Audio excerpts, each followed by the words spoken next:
କେମିତି ଅଛନ୍ତି ଅଜୟ ବାବା? ଆଜ୍ଞା ବଢିଆ ଅଛି, ଈଶ୍ୱରଙ୍କ ଦୟାରୁ ମୁଁ ବଢିଆରେ ଆମ ସହ ଯୋଡି ହୋଇଛନ୍ତି ଫୋନ ଇନ୍ ଲାଇଭ୍ ରେ ଅଜୟ ବାବା, ଯିଏକି ମାଳିକା କଥାକାର ବା ଜଗନ୍ନାଥ ସାଂସ୍କୃତିକ କଥା କହନ୍ତି। ଆଉ କଣ କହିବେ, ଯେମିତି କଥାର ଅଛି ଅନେକ ଲୋକ ଅନେକ ଘଟଣା କହୁଛନ୍ତି ମାଳିକାକୁ ଅନେକ ଭିନ୍ନ ଢଙ୍ଗରେ ବି କହିଲେ। ପ୍ରକୃତରେ ସତ୍ୟତା କଣ ଘଟଣା ଆସିବନି, ଯେହେତୁ ଆପଣ ଜାଣିଥିବେ ଆମେ ଗୋଟେ ବିଷୟବସ୍ତୁକୁ ବାରମ୍ବାର ରିପିଟ୍ କରି ପକାଉ। କଣ ରହିଛି ପ୍ରକୃତର ତଥ୍ୟ, କଣ ରହିଛି ଯୋଉ କଥା ରହିଛି 7 ଦିନ 7 ରାତି ଅନ୍ଧାର ହେବ, କଣ କଣ ବିଶ୍ୱସ୍ତ ଲାଗିଛି? ବର୍ତ୍ତମାନ କଳି ଯୁଗର ଅନ୍ତିମ ସମୟ ବୋଲି ଯାହା ବି ଅନେକ ବକ୍ତା ବି କହିଲେଣି, କଣ କହିବା ଉପରେ? ଜୟ ଜଗନ୍ନାଥ, ଜୟ ପଞ୍ଚସଖା, ଜୟ ଶ୍ରୀ ଅଚ୍ୟୁତ। ଆପଣ ଅତି ସୁନ୍ଦର କଥାଟିଏ ମତେ ପଚାରିଲେ ଯେ 7 ଦିନ କେବେ ହବ ଅନ୍ଧାର। ଆଜ୍ଞା ଆଜ୍ଞା ଆଜ୍ଞା ମାଳିକାରେ ତ ମହାପୁରୁଷ ଅଚ୍ୟୁତ ତାକୁ ଲେଖିଛନ୍ତି ଯେ 7 ଦିନ ଅନ୍ଧାର ହବ, ଶୃଗାଳ କୁକୁର ଘରେ ପଶିବେ, ଏ କଥାଟି ଲେଖା ଅଛି। ଆଜ୍ଞା ଆଜ୍ଞା କିନ୍ତୁ କିଛି କଥାକାର ସଠିକ ଢଙ୍ଗରେ ୟାର ଅର୍ଥଟି ବୁଝିପାରି ନାହାନ୍ତି। ଆଜ୍ଞା ଆଜ୍ଞା ଲୋକଙ୍କୁ କେବଳ ଭୟଭୀତ କରିବା ପାଇଁ ଏଇଗୁଡାକ ଗୋଟେ ବିଭ୍ରାନ୍ତକର ତଥ୍ୟ ଦଉଛନ୍ତି। ସେଥିପାଇଁକା ଆଜ୍ଞା ଶୁଣନ୍ତୁ, ଆମର ତ୍ରେତୟା ଯୁଗରେ ଆଜ୍ଞା ଲକ୍ଷ୍ମଣଙ୍କର ଶକ୍ତି ଭେଦ ହେଇଥିଲା। ସେଇ ଟାଇମରେ ବିଷ୍ଣୁ ଦାସଙ୍କର ସ୍ତ୍ରୀ ଅନୁସୟା, ବିଷ୍ଣୁ ଦାସ 54 ଋଷି ଅଭିଶାପ ଦେଇଥିଲେ ଯେ ତୋତେ ପ୍ରଭାତ ହେଲେ ତୁ ମରିବୁ। ସେଥିପାଇଁକା ଯେହେତୁ ସେ ସତୀ ନାରୀ ଥିଲେ, ସେ କହିଲେ ନ ପାହୁ ରାତି ନ ମରୁ ପତି, ଏକ ରାତି ହଉ ଶପଥ ରାତି। ସେଇଦିନ ଗନ୍ଧମାର୍ଦ୍ଦନ ପର୍ବତକୁ ନେଇକି ହନୁମାନ ଯାଉଥିଲା, ଲକ୍ଷ୍ମଣଙ୍କର ଶକ୍ତିଭେଦ ହେଇଥିଲା। ଏଇଟା ପୁରାଣର କଥା ଆଜ୍ଞା। ଆଜ୍ଞା ଆଜ୍ଞା କିନ୍ତୁ ମାଳିକା ଯୋଉ କଥା କହିଲା ଯେ 7 ଦିନ 7 ରାତି ଅନ୍ଧକାର ଗ୍ରାସ କରିବ ପୃଥିବୀ ପୃଷ୍ଠକୁ, ଆଜ୍ଞା ଇଏ କସ୍ମିନ କାଳେ ହବ ନାହିଁ। କାହିଁକି ହବ ନାହିଁ ଆପଣ ନିଜେ ଅନୁଭବ କରନ୍ତୁ। ଯେତେ ଝଡି ଆସୁ ଝଞ୍ଜା ଆସୁ, ଯେତେ ବର୍ଷା ହଉ ବତାସ ହଉ, ସୂର୍ଯ୍ୟ କେତେବେଳେ ତାଙ୍କ ଦିଗ ଭ୍ରଷ୍ଟ ହେଇଛନ୍ତି ଆପଣ କୁହନ୍ତୁ? ନାଇଁ ଆଜ୍ଞା ନାଇଁ ଆଜ୍ଞା। ଆଚ୍ଛା, ଚନ୍ଦ୍ରଦେବ ତାଙ୍କ ଦିଗ ପରିବର୍ତ୍ତନ କରିଛନ୍ତି? ନାଇଁ ଆଜ୍ଞା। ଏ ପୃଥିବୀ ଯେ ପର୍ଯ୍ୟନ୍ତ ଅଛି ସୂର୍ଯ୍ୟ ଚନ୍ଦ୍ର ତାଙ୍କ କାର୍ଯ୍ୟ କରୁଛନ୍ତି, ଆଉ କରୁଥିବେ ବି। ଏ କଥା ଚିରନ୍ତନ ସତ୍ୟ। କିନ୍ତୁ ଏଇ ଯୋଉ ମାଳିକା କଥାକାର ମାନେ, ସେମାନଙ୍କୁ ମୁଁ କାହା ମନରେ ଆଘାତ ଦେବା ପାଇଁକା ମୋର ଉଦ୍ଦେଶ୍ୟ ନୁହଁ। ସେ ଭାଇମାନଙ୍କୁ ମୋର ଏତିକି ନିବେଦନ ଯେ ପବ୍ଲିକ ଲୋକଙ୍କୁ ଭୟଭୀତ କର ନାହିଁ।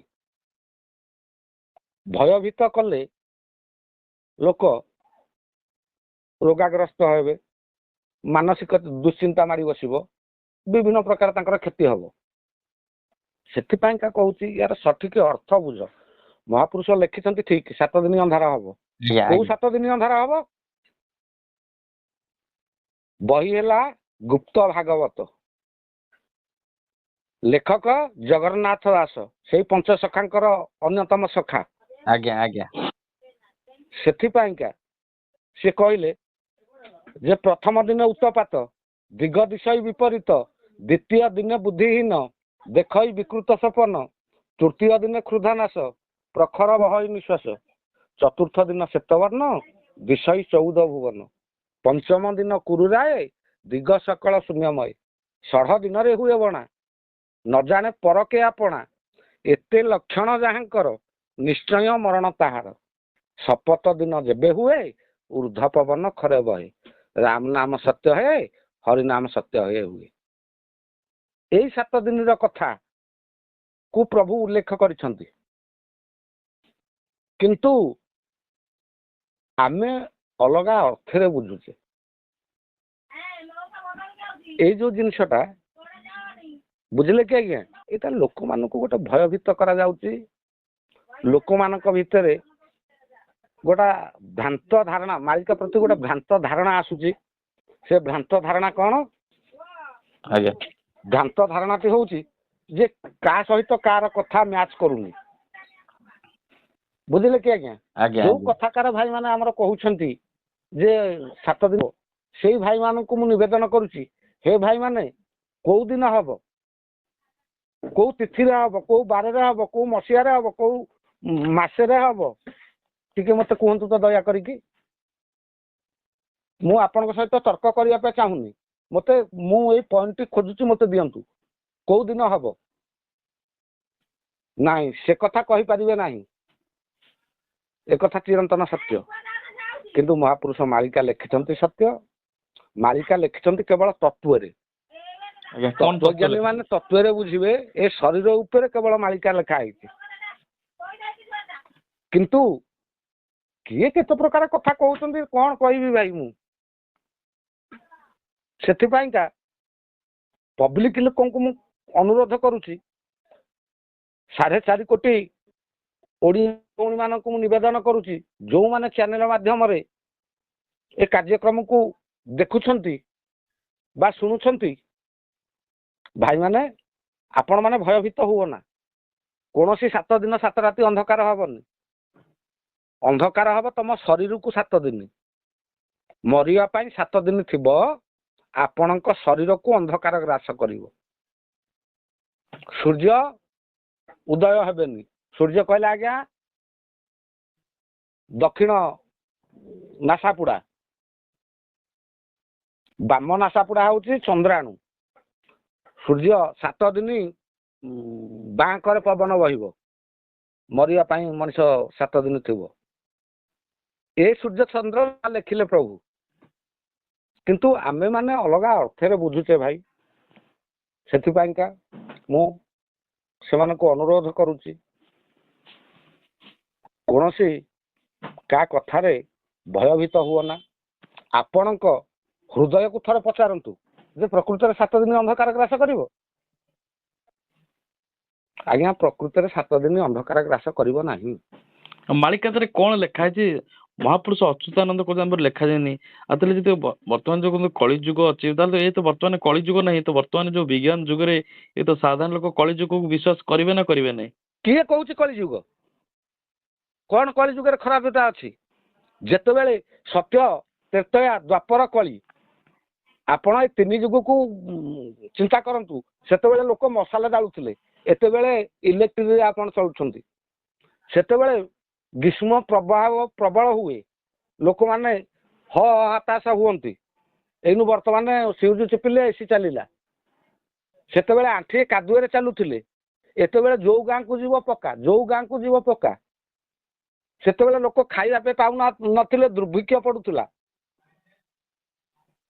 आपण जानछंती हमर जो कटकर छत्र बाजार बेली कहूचे आज्ञा ता ना काहे कि छत्र बाजार हला सेते बेले नौक दुर्भिक्ष पड़े आज्ञा सेते अन्न छत्र दिया जाउथला आज्ञा से जगह रे सेति पाई का तार नाम होला छत्र बाजार अच्छा एनु वर्तमान आपण चिंता करंतु का घरे किए अनाहार रे अछि गोटिए लोक मते देखांतु से अनाहार रे अछि आज्ञा ए जुग को आपण निंदुछंती सबुठारु जदी श्रेष्ठ जुग होई थाए को जुग से होउची ए कली जुग स्वयं जगन्नाथ एठी मुक्ति दबा पाई हाथ को प्रसारण करके अछंती आलिंगन मुद्रा रे जे भक्त आसिले मु ताकू कोलेई नेबी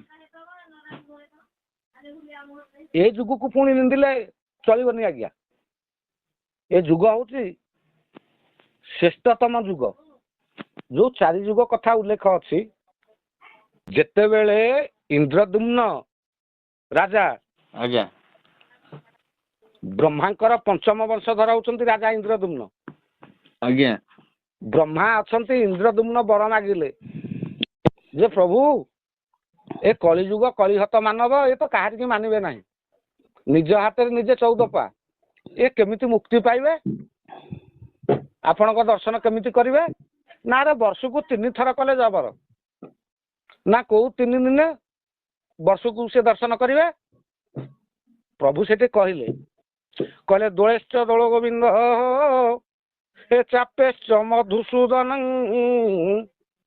ଏ ରଥେ ତୁ ଆମନ ଦୃଷ୍ଟା ପୁନର୍ଜନ୍ମ ନ ବିଦ୍ୟତେ।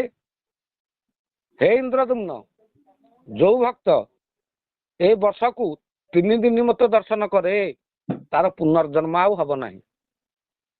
ସେ 3 ଦିନ କୋଉ 3 ଦିନ ନା ଦୋଳେଶ୍ଚ ଦୋଳ ଗୋବିନ୍ଦ, ଦୋଳ ପୂର୍ଣ୍ଣମୀରେ ଯିଏ ମତେ ଦର୍ଶନ କରେ, ଦୋଳେଶ୍ଚ ଦୋଳ ଗୋବିନ୍ଦ ଚାପେଶ୍ଚ ମଧୁସୂଦନ, ମୁଁ ଯେତେବେଳେ ଚାପ ଖେଳୁଥିବି ସେଠି ଆଜ୍ଞା ମତେ ଆଜ୍ଞା ଯିଏ ଦର୍ଶନ କରେ ତାର ଆଉ ପୁନର୍ଜନ୍ମ ନାହିଁ। ରଥେ ତୁ ବାମନ ଦୁଷ୍ଟା, ରଥରେ ମୁଁ ଯେତେବେଳେ ଥିବି ବାମନ ବେଶରେ ଥିବି, ଯିଏ ମତେ ଦର୍ଶନ କରେ ତାର ଆଉ ପୁନର୍ଜନ୍ମ ନାହିଁ। ଆଜ୍ଞା ହେ ରାଜା ଇନ୍ଦ୍ରଦ୍ୟୁମ୍ନ, ମୁଁ ତୁମ ଦେଉଳକୁ ଛାଡିକି କୁଆଡେ ଯିବି ନାହିଁ। ଲୋକ କହୁଛନ୍ତି ଯେ ଜଗନ୍ନାଥ ପଳେଇବେ ଛତିଆ, ଏକଥା ଆପଣ ଶ୍ରବଣ କରିଛନ୍ତି ନା ନାଇଁ? ଆଜ୍ଞା ନିଶ୍ଚୟ ନିଶ୍ଚୟ, ମୋବାଇଲ ତ ଖୋଲୁ ଖୋଲୁ ଆଜ୍ଞା ଛତିଆ ପଳେଇବେ ଜଗନ୍ନାଥ, ସେ ଶ୍ରୀକ୍ଷେତ୍ର ଧାମ ଛାଡି। ଭ୍ରାନ୍ତକର ତଥ୍ୟ ଗୁଡାକ ଦଉଛନ୍ତି। ସ୍କନ୍ଦ ପୁରାଣ ସେମାନେ ପଢି ନାହାନ୍ତି। ଉତ୍କଳ ମହୋଦୟ ଜଗନ୍ନାଥଙ୍କ ସଂସ୍କୃତି ଉପରେ ବହିଟିର ନାଁ ହଉଛି ଉତ୍କଳ ମହୋଦୟ। ସେଇ ଆଜ୍ଞା ବାବୁ ମାନେ ଦେଖି ନାହାନ୍ତି। ଆଜ୍ଞା ଉତ୍କଳ ମହୋଦୟରେ ବ୍ରହ୍ମା ପଚାରିଛନ୍ତି, ଜଗନ୍ନାଥ କହିଛନ୍ତି, କହିଲେ ବାପାରେ ମୁଁ ଏ ସ୍ଥାନ ଛାଡି କେବେ କୋଉଠିକି ଯିବି ନାହିଁ। ଏଟା ମୋର ହଉଛି ଭୋଜନର ସ୍ଥାନ। ଯେଉଁ 4 ଧାମ ଅଛି, 4 ଧାମରୁ ଏଠି ହଉଛି ମୋର ଖାଇବାର ସ୍ଥାନ। ଆଜ୍ଞା ଆଜ୍ଞା ପ୍ରଭୁ କହିଲେ ଯେତେ ଦଉଥିବ ଏ ଖାଉଥିବି ମୁହିଁ, ଏ ନ ଶୁଖିବ ମୋର ହାତ, ଏ ଲୋକେ କହୁଥିବେ ଖାଇଲା ଠାକୁର ନୀଳାଞ୍ଚଳେ ଜଗନ୍ନାଥ। ଜୟ ଜଗନ୍ନାଥ। ଆଜ୍ଞା ଆଜ୍ଞା ଏ କଥା ମୁଁ ଏଠି ଖାଇବି ଆଜ୍ଞା, 60 ପଉଟି ଅନ୍ନ ପ୍ରଭୁ ଖାଉଛନ୍ତି। ଏ କଳି ଯୁଗରେ ଆପଣ ସହଜରେ ମୁକ୍ତି ପାଇବେ। ଆଜ୍ଞା ଆଜ୍ଞା ସେଥିପାଇଁକା ଥରେ ମାତ୍ର ଯିଏ ଦର୍ଶନ କରେ ତାର ଆଉ ପୁନର୍ଜନ୍ମ ନାହିଁ। ଆଜ୍ଞା ଆଜ୍ଞା ସେତିକି ନୁହଁ ଆଜ୍ଞା, ପ୍ରଭୁଙ୍କୁ ତ ଦର୍ଶନ କରିବା ଦୂରର କଥା, ଯିଏ 5ଟି ଜଳରେ ସ୍ନାନ କରିବ ତାର ବି ପୁନର୍ଜନ୍ମ ନାହିଁ। ସେ 5ଟି ଜଳ କଣ ନା କଣ ଆଜ୍ଞା? ମହୋଦଧି, ମାର୍କଣ୍ଡେୟ, ରୋହିଣୀ, ଇନ୍ଦ୍ରଦ୍ୟୁମ୍ନ, ବଟକୃଷ୍ଣ। ଆଜ୍ଞା ଆଜ୍ଞା ଏ 5 ଜାଗାରେ ଯୋଉମାନେ ସ୍ନାନ କରନ୍ତି ତାଙ୍କର ପୁନର୍ଜନ୍ମ ନାହିଁ। ଆଜ୍ଞା ଆଜ୍ଞା ସେତିକି ନୁହଁ ଆଜ୍ଞା, ପ୍ରଭୁଙ୍କର ରଥର ଚକୁକୁ ଯୋଉମାନେ ଦର୍ଶନ କରନ୍ତି, ଆଜ୍ଞା ଆଜ୍ଞା ଆଜ୍ଞା ଗଲା ବେଳେ 42, ଆସିଲା ବେଳେ 42, ଆଜ୍ଞା ଏମିତି